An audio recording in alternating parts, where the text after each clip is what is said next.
மனம் என்ற ஒன்றை பற்றி இப்போ நீங்கள் தெரிஞ்சுக்கணும். மனசை பற்றி நீங்கள் தெரிஞ்சுக்கல அப்படின்னா இந்த வாழ்க்கையை இன்னும் நீங்கள் 100 வருஷம் வாழ்ந்தாலும் பிரயோஜனமே கிடையாது. இன்னொரு $1 மில்லியன் நீங்கள் சொத்து வச்சுருந்தீங்கனாலும் பிரயோஜனம் கிடையாது. ஏன்? அறிய வேண்டிய ஒன்றை அறிந்தவனே எல்லாம் அறிந்தவனாவான். எந்த அறிய வேண்டிய ஒன்றை அறியணும் அப்படின்னா மனம் என்பதை பற்றியும் உயிர் என்பதை பற்றியும் உடல் என்பதை பற்றியும் நீங்கள் அறிய வேண்டும். அப்படி இல்லை என்றால் இந்த வாழ்க்கையை வாழ்ந்து பயனில்லை. கிளியர்? சரி, ஃபஸ்ட்டு மனசை பற்றி பார்ப்போம். இந்த மனம் எப்படிப்பட்ட தன்மை கொண்டதுன்றது தெரிஞ்சதுனா தான் இந்த வாழ்க்கை என்பது என்னவென்பது உங்களுக்கு புரியும். மனசு அப்படின்றது நல்லவனா கெட்டவனா நீங்கள் சொல்லுங்கள். Very good. கிளாப் பண்ணுங்க ஐயாவுக்கு. நல்லா கிளாப் பண்ணலாம். பாராட்ட கற்றுக்கொள்ளுங்கள். கரெக்டாக சொல்கிறாரு. நியூட்ரலான ஸ்டேட்டில் இருக்கும் அந்த மனசு. அதுக்கு நல்லதும் தெரியாது கெட்டதும் தெரியாது. வெளியில் இருக்கக்கூடிய வெளிப்புற தோற்றங்களை வைத்து வெளியேருந்து கிரகிக்கக்கூடிய இன்ஃபர்மேஷனை வச்சு, ஐ மீன் மெய் உடம்பு, வாய் டேஸ்ட்டு, கண் பார்வை, மூக்கு ஸ்மெல்லு, செவி சவுண்டு, இந்த 5 புலன்கள் வழியாக கிரகிக்கக்கூடிய அந்த இன்ஃபர்மேஷனை வச்சு இது ஒரு விதமான அதிர்வலைகளை எழுப்பிக்கிட்டே இருக்கும். அதை தான் நீங்கள் எண்ணங்கள்னு சொல்கிறீங்க. அது சில நேரத்தில் நல்ல எண்ணமாகவும் வரும், பல நேரங்களில் கெட்ட எண்ணமாகவும் வரும். நல்லெண்ணம் கம்மியாக தான் வருது. கரெக்டாக? ஏன் அப்படின்னா பயத்திலேயே வாழ்கிறீங்க உங்கள் வாழ்க்கையில். தைரியத்தில் வாழ ஆரம்பிச்சிங்கன்னா பாசிட்டிவான தாட்ஸ் வரும். பயத்திலேயே வாழ்கிற காரணத்தினால தாட்ஸ் உங்களுக்கு மேக்ஸிமம் நெகட்டிவாகத்தான் வருகிறது. தாட்ஸ் நெகட்டிவாக மாறும்போது வாழ்க்கையே நெகட்டிவாக மாறிடுது. இப்போ ஒரு காட்சியை பார்க்குறீங்க, ரெக்கார்ட் ஆகுது, உள்ள ஆகுதா இல்லையா? ஆகுதா ஆகலையாங்க? ஸ்மெல் பண்ணுறீங்க, ஒரு ஸ்மெல்ல உள்ள ரெக்கார்ட் ஆகுதா இல்லையா? ஒன்று டேஸ்ட் பண்ணுறீங்க, உள்ள ரெக்கார்ட் ஆகுதா இல்லையா? ஒரு சவுண்டை கேட்குறீங்க, உள்ள ரெக்கார்ட் ஆகுதா இல்லையா? ஒரு விதமான ஒரு அதிர்வலைகளை உங்கள் உடம்புல இப்போ நான் தொடுறேன் அப்படின்னா, உங்கள் ஜஸ்ட்டு டச் பண்ணுறேன் அப்படின்னா ஒரு உணர்வு, ஓங்கி அடிக்கிறேன் அப்படின்னா ஒரு உணர்வு, சூடு வைக்கிறேன்னா ஒரு உணர்வு, கில்றேன்னா ஒரு உணர்வு, சொரன்றேன்னா ஒரு உணர்வு, மசாஜ் பண்ணி விட்றேன்னா வேற மாதிரி உணர்வு உங்களுக்கு. இதெல்லாம் ரெக்கார்ட் ஆகுதா இல்லையா உள்ள? இப்படி பிறந்ததுலேருந்து ஏகப்பட்ட ரெக்கார்டு 5 புலன்கள் வழியாக 5 சென்சஸ்ன்னு சொல்கிறாங்க. இந்த 5 சென்சஸ்ன்ற ஒன்று இல்லைன்னா இந்த உலகத்தை உங்களால் கிரகிக்க முடியாது. இது புரியுதா புரியலையா? இந்த 5 சென்சஸ் வழியாக நீங்கள் கிரகிக்கக்கூடிய அந்த மொத்த தகவல்களும் அந்த மொத்த இன்ஃபர்மேஷனும் உள்ளே பதிந்துள்ளது. இப்போ அந்த பதிவை வச்சு உங்கள் மனசு என்ன பண்ணுதுன்னா, நான் இவன் நான் அவன் இதை பண்ணு அதை பண்ணுன்னு உங்களுக்கு ஆர்டர் போட்டுக்கிட்டே இருக்குது. ஏன் அப்படின்னா அதனுடைய குணமே அதுதான். அதுக்கு நல்லதும் தெரியாது கெட்டதும் தெரியாது. அது அதனுடைய வேலையை பார்த்துக்கிட்டே இருக்கும். டக்குன்னு பார்த்தீங்கன்னா இறைவன் தான் மிகப்பெரியவன் அப்படின்னும், டக்குன்னு இறைவனை மாதிரி மானம் கெட்டவன் எவனும் கிடையாதுன்னு சொல்லுதா சொல்லலையா? டக்குன்னு பார்த்தீங்கன்னா அம்மாவை போல சிறந்த ஒரு உயிர் உலகத்திலேயே எதுவும் கிடையாது அப்படின்னும், தாய் தான் சிறந்தவள்னும், கடைசியில் தாயை மாதிரி ஒரு பேயை நான் பார்த்ததே இல்லைன்னும் சொல்லுதா சொல்லலையா? இப்படித்தான் எதையெல்லாம் புகழ்ந்து பேசுகிறீங்களோ அதையெல்லாம் தாழ்வாக பேசக்கூடிய திறமையும் ஆற்றலும் இந்த மனதிற்கு உண்டு.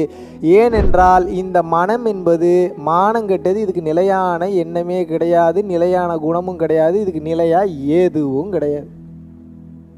அப்போ இந்த மனம் என்பதை வைத்து நீங்கள் என்ன பண்ணணும் அப்படின்னா, சயின்டிஸ்ட் இதை சயின்டிஃபிக்காக ப்ரூவ் பண்ணுறாங்க. எப்படி ப்ரூவ் பண்ணுறாங்கன்னா, ஒரு நாளைக்கு 60,000 72,000 தாட்ஸ் வருதான். எத்தனை தாட்ஸு?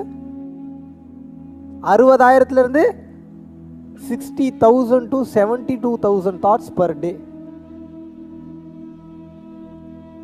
இதில் எங்கே போய் கரகான்றது? நம்ம 60,000 72,000 தாட்ஸ் வருதுன்னா இதில் நல்ல தாட்ஸ் எது கெட்ட தாட்ஸ் எதுன்னு உட்காந்து பிரிக்க முடியுமா உங்களால் டைம் டேபிள் போட்டு? இந்த 60,000 72,000 தாட்ஸ் எனக்கு இந்தந்த தாட்டு தான் வரணும்னு நீங்கள் ஏதாவது கணக்கு போடுறீங்களா? நீங்கள் தாட்ஸ் வேறு திங்கிங் வேறு, ரெண்டையும் போட்டு கன்ஃபியூஸ் பண்ணிக்கக்கூடாது. தாட்ஸுன்றது எண்ணங்கள், திங்கிங்ன்றது சிந்தனை. அப்போ நான் என்ன கேட்குறேன்னா, நல்லா நீங்கள் புரிஞ்சுக்கணும். எண்ணங்கள் எனக்கு வருகிறது, எண்ணம் தானாக வருகிறது. எண்ணம் வர்றதுக்கு நீங்கள் எதாவது பண்ணுறீங்களா? அது தானாக ஒரு வைப்ரேஷனில் கிரியேட் ஆகுது. அது எப்படி தானாக வரும்? ஒரு கேள்வி வரும்ல. அது ஏன் தானாக வருது அப்படின்னா சொல்லிடலாமா? தலைவிதி அப்படின்னு ஒரே வார்த்தையில் என்னால் முடிக்க முடியும். விளக்கமாக சொல்லிடலாமா? இந்த எண்ணங்கள் வருவதற்குண்டான காரணம், பிறந்த எல்லாத்துக்குமே எண்ணங்கள் வரும், வராமலாம் இருக்காது. பட் எந்த மாதிரியான எண்ணங்கள் அதிகமாக வருகிறது என்றால் அது அவன் செய்த பாவ புண்ணியங்களின் கணக்கை பொறுத்தது. அது எப்படிப்பா ப்ரூவ் பண்ணிடலாமா? இப்போது நான் மதுரையில் பிறந்தேன். எங்கள் அப்பா ஒரு டெய்லர், எங்கள் அம்மா ஒரு ஹவுஸ் ஒய்ஃப். ஒரு சின்ன எறும்பிற்கும் கூட, ஒரு சின்ன உயிருக்கு கூட துரோகம் தீங்கு நினைக்காத ஆட்கள் தான் எனது தாய் தகப்பன். இப்படி இருக்கும்போது இப்படிப்பட்ட ஒரு குடும்பத்தில் நான் போய் பிறக்கிறேன் அப்படின்னா என்னை நல்லா பார்த்துப்பாங்க, நல்ல உபதேசங்கள் கிடைக்கும், என் தாத்தா பாட்டியோட அரவணைப்பு கிடைக்கும், வேறு எந்த ஒரு திங்கிங்கும் எனக்கு போகாது. ஏன் அப்படின்னா நான் அந்த லாட்டிடியூடில் பிறந்திருக்கேன் பூமியில். அந்த நேரத்தில் அந்த நொடியில் அங்கே பிறக்கணும் என்பது எனக்கு விதிக்கப்பட்ட விதி. இதுதான் தலையெழுத்துன்றான், இதுக்கு பேர் தான் ஜாதகம்ன்றான். அப்போ நான் எந்த ஊரில் பிறந்திருக்கேன், என்னை சுற்றி யார் யார் இருக்காங்க, எனக்கு எப்படிப்பட்ட மக்கள் நண்பர்களாக இருக்கிறாங்க அப்படின்றத வச்சு தானே என்னுடைய எண்ணங்கள், என்னோட சிந்தனைகள்லாம் வரும். Yes or no? Yes or நோங்க. அப்போ நான் இதுவே ஒரு தீவிரவாதியோட வீட்டில் பிள்ளையா பிறக்கிறேன்னு வச்சுக்கோங்க, ஒரு எக்ஸாம்பிளுக்கு சொல்கிறேன். என்னோட திங்கிங் பாசிட்டிவாக இருக்குமா? கோடியில் ஒன்று பாசிட்டிவாக இருக்கும். நீங்கள் மெஜாரிட்டியை பேசுங்க, எக்ஸப்ஷன் எல்லாத்துலேயும் இருக்குது. என்னோட திங்கிங் என்ன? ஞானம், உபதேசம் இப்படியா இருக்கும்? எப்படி இருக்கும்? எப்படி ஒரு நாட்டை அழிக்கலாம், எப்படி குண்டு போடலாம், எப்படி ஆளை காலி பண்ணலாம், எப்படி போட்டு தள்ளலாம். அப்போது நீங்கள் என்ன நினைக்கிறீங்க? எல்லாம் நான் பண்ணுறேன்னு நினைக்கிறீங்கல்ல. எங்கே நீங்கள் பண்ணுறீங்க? நீங்கள் பிறந்தோடனே ஒரு எழுத்து எழுதிடுறான், அந்த தலையெழுத்துப்படி நீங்கள் உங்களுக்கு தாட்ஸ் வருது. அந்த தாட்ஸ் வர வர வர வர அதை மெட்டீரியலைஸ் பண்ணிக்கிட்டே இருக்கீங்க. நீங்கள் ஏதோ ஒரு இடத்துல பிறக்கிறீங்க, நீங்கள் அந்த இடத்துக்கு தகுந்த மாதிரியான சிந்தனைகளும் செயல்களும் என்பது அந்த எண்ணத்தின் மூலியமாக உங்களுக்கு வருகிறது. அந்த எண்ணம் செயலாக கன்வெர்ட் பண்ணப்படும் போது என்ன ஆகுதுன்னு வந்து பார்த்தீங்கன்னா, இந்த பூமியில் உங்களுக்கு என்ன வேணும் அப்படின்ற விஷயத்தை தீர்மானிப்பதே உங்களுக்கு எழுதி வைக்கப்பட்ட அந்த விதி தான். அப்போ நான் என்ன கேட்குறேன் அப்படின்னா, ப்ரீ டெஸ்டைன்டான டெஸ்டினியை வச்சு உங்களோட வாழ்க்கை போய்கிட்டு இருக்கு. இதில் எல்லாமே நான் தான் பண்ணுறேன்னு எப்படி தைரியமாக சொல்கிறீங்க நீங்கள்? நம்ம சித்தம் ஒரே வார்த்தையில் சொல்லிட்டான், காயமே இது பொய்யடா, வெறும் காற்றடைத்த பொய்யடா. இது வெறும் பொய்யான உடம்புப்பா. காற்று மேலே கீழே போயிட்டு போயிட்டு வருது இல்லை?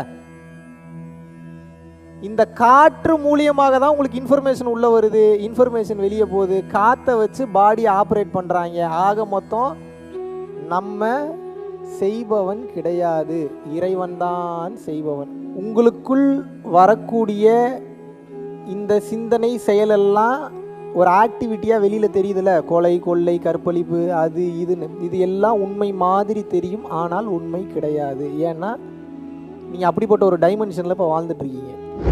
இந்த பரிணாமம் வந்து பார்த்தீங்கன்னா சாதாரண பரிணாமம் உண்மையாக இருக்கிற மாதிரியே இருக்கும், ஆனால் அது உண்மை கிடையாது. இதுதான் மாயைன்னு நான் சித்தர்கள்.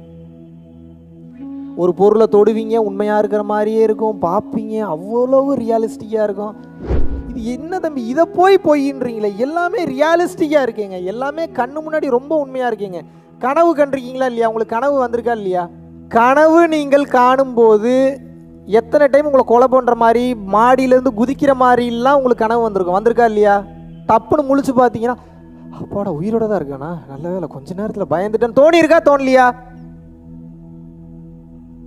அப்போ ஷார்ட் டைம் கனவுல இருந்தீங்க, இப்போ லாங் டைம் கனவுல இருக்கீங்க. அப்போ படுத்துக்கிட்டே கனவு கண்டுட்டு இருந்தீங்க, இப்போ நின்றுக்கிட்டு நடந்துக்கிட்டே கனவு கண்டுட்டு இருக்கீங்க. ரெண்டுத்துக்கும் பெரிய டிஃப்ரென்ஸ் கிடையாது. அது ஷார்ட் டைம் ட்ரீம், இது லாங் டைம் ட்ரீம். இதிலிருந்து எப்போ முழிக்க முடியும் அப்படின்னு வந்து கேட்டிங்கன்னா, பார்க்கின்ற ஒவ்வொரு பொருளும் இறைவன் ஒரு விளையாட்டிற்காக நடத்துகிறான்ற புரிதல் வந்தால் தான் இந்த கேம்லேருந்தே வெளியில் வர முடியலன்னா வெளியில் வர முடியாது. முடிஞ்சு போச்சு, இவ்வளோதான் ஞானம்.